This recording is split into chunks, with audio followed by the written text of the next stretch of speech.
अगर आप दिल्ली में रहते हैं और आपका बच्चा एमसीडी स्कूल में पढ़ता है तो ये खबर अब आपके लिए है। इसीलिए आज इस वीडियो को आखिर तक ज़रूर देखिएगा क्योंकि इसमें एक बहुत इन्फॉर्मेशन आज मैं आपको देने जा रही हूँ। मैं आपको ये बता दूं कि दिल्ली हाईकोर्ट ने नगर निगम यानी कि एमसीडी के जो स्कूल्स हैं, विद्यालय हैं, उसमें पढ़ने वाले बच्चों को किताबें नहीं मिलने के मुद्दे पर सोमवार का वो दिन था जब सुनवाई हुई और इसी दौरान एमसीडी आयुक्त को 14 मई 2024 को नई स्टेटस रिपोर्ट दाखिल करने का आदेश सीधा जारी कर दिया है। अब मैं आपको यह भी बता दूं कि इस मामले की जो अगली सुनवाई है यानी कि सोमवार को ही और अब 15 मई को इसकी अगली सुनवाई होने वाली है। अब हाईकोर्ट की तरफ से इसमें क्या कहा गया ये भी मैं आपको बताती हूँ। हाईकोर्ट ने कहा कि स्कूल जल्द ही गर्मियों की जो छुट्टियां अब आने वाली हैं उसके लिए बंद हो जाने वाले हैं। अब हाईकोर्ट ये आदेश देता है कि आयुक्त एमसीडी को रुपए की सीमा से बाधित हुए बगैर जो दायित्व हैं उन्हें पूरा करने के लिए जो भी आवश्यक कदम है उन्हें उठा ले।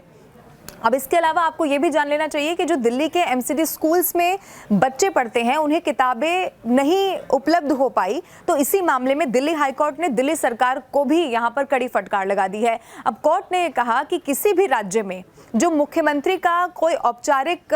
पद यहाँ पर नहीं होता है, ये एक ऐसा पद होता है जहाँ सीएम को किसी भी संकट या प्राकृतिक आपदा जैसे बाढ़ इसमें हो सकता है, आग, बीमारी, जो भी समस्या होती है उससे 24/7 उपलब्ध उससे निपटने के लिए रहना पड़ता है। अब राष्ट्रीय हित और सार्वजनिक हित ये मांग करता है कि इस पद पर बैठा कोई भी व्यक्ति लंबे समय तक गैर हाजिर ना हो। ये क्यों कहा गया? क्योंकि जो दिल्ली के मुख्यमंत्री हैं अरविंद केजरीवाल, वो आप जानते हैं इस वक्त कस्टडी में हैं। इसीलिए जब ये टिप्पणी इस पर की जा रही थी तो ये कहा गया कि भाई जो भी राज्य का मुख्यमंत्री होता है ऐसी कोई भी स्थिति कभी भी आ सकती है तो उसे हमेशा अवेलेबल होना होता है। अब आपको मैं ये भी बता दूं कि हाईकोर्ट ने एमसीडी कमिश्नर को ये निर्देश दे दिया है कि वो एमसीडी स्कूल्स में जो बच्चों की किताबें और यूनिफॉर्म है, इसके अलावा जो भी जरूरी चीजें होती हैं जिसमें स्टेशनरी भी शामिल है,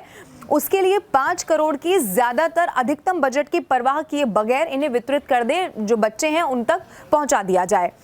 अब इसके बाद में इस खर्च का जो ऑडिट है वो किया जाएगा, यानी कि एक पूरा प्रोसेस है जिसे फॉलो किया जाएगा और फिर एमसीडी कमिश्नर ने इससे जो 14 मई तक की रिपोर्ट मांगी है, फिर 15 मई को यानी कि उसके एक दिन के बाद इसकी सुनवाई होगी। अब कोर्ट ने अपने आदेश में ये भी कहा कि मुख्यमंत्री की तरफ से जो चूंकि मुख्यमंत्री तो गिरफ्तार हो चुके हैं और उनकी याचिका को हाईकोर्ट ने जब खारिज कर दिया है तो उसके बावजूद पद पर बने रहने का निर्णय उनका निजी निर्णय है। लेकिन इसका मतलब ये बिल्कुल भी नहीं है कि अगर मुख्यमंत्री उपलब्ध नहीं है तो छोटे बच्चों के मौलिक अधिकारों का हनन हो और उन्हें निःशुल्क पाठ्य पुस्तकें और यूनिफॉर्म के बिना रहना पड़ेगा। इसका सीधा सीधा मतलब और सिंपल लैंग्वेज में अगर मैं आपको समझाऊं तो वो ये है कि चाहे आपको चूंकि पता होगा कि अरविंद केजरीवाल जो कि अपनी गिरफ्तारी को लेकर हाईकोर्ट फिर सुप्रीम कोर्ट ये सब कुछ एक तरफ है, लेकिन अब दिल्ली कोर्ट ये कह रहा है कि आपको कोर्ट से राहत नहीं मिल रही है लेकिन आप पद पर बने रहना चाहते हैं, ये आपका पर्सनल डिसीजन है।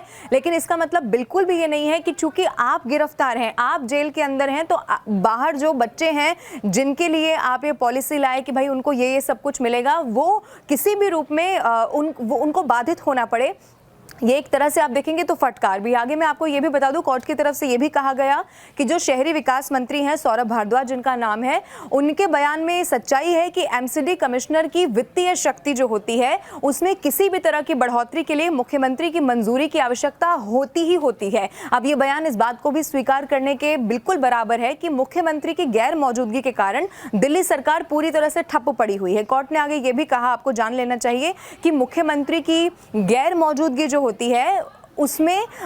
स्थायी समिति का गठन ना होना या फिर एलजी जो है उनके द्वारा एल्डरमैन की नियुक्ति से संबंधित जो विवाद है, ये सब विवाद स्कूल जाने वाले बच्चों को उनकी पाठ्य पुस्तकें यानी कि जो बुक्स होती हैं, इसके अलावा यूनिफॉर्म पाने के रास्ते में बाधा नहीं बन सकते। अब मैं इसको और आपको सिंपल लैंग्वेज में समझाऊं तो कोर्ट का मतलब ये है कि चाहे आप मुख्यमंत्री हैं, आप जेल के भीतर हैं, जो भी सारा कानूनी प्रक्रिया है उसमें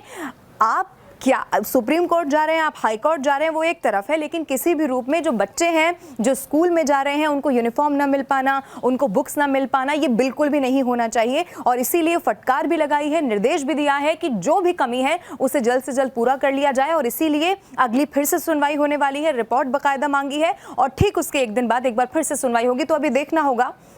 कि जो दिल्ली के इस वक्त हालात बने हुए हैं कि आप देखिए मुख्यमंत्री जेल में हैं और बाहर ऐसे कई सारे काम ज़रूर होंगे जो अटक रहे हैं। तो अब इस पर जब कोर्ट की भी फटकार आ गई है तो कैसे काम किया जाता है सब कुछ देखना होगा। लेकिन इंतज़ार 14 मई का जब रिपोर्ट पेश होगी और फिर 15 मई का जब इस पर एक बार फिर से सुनवाई होनी है तो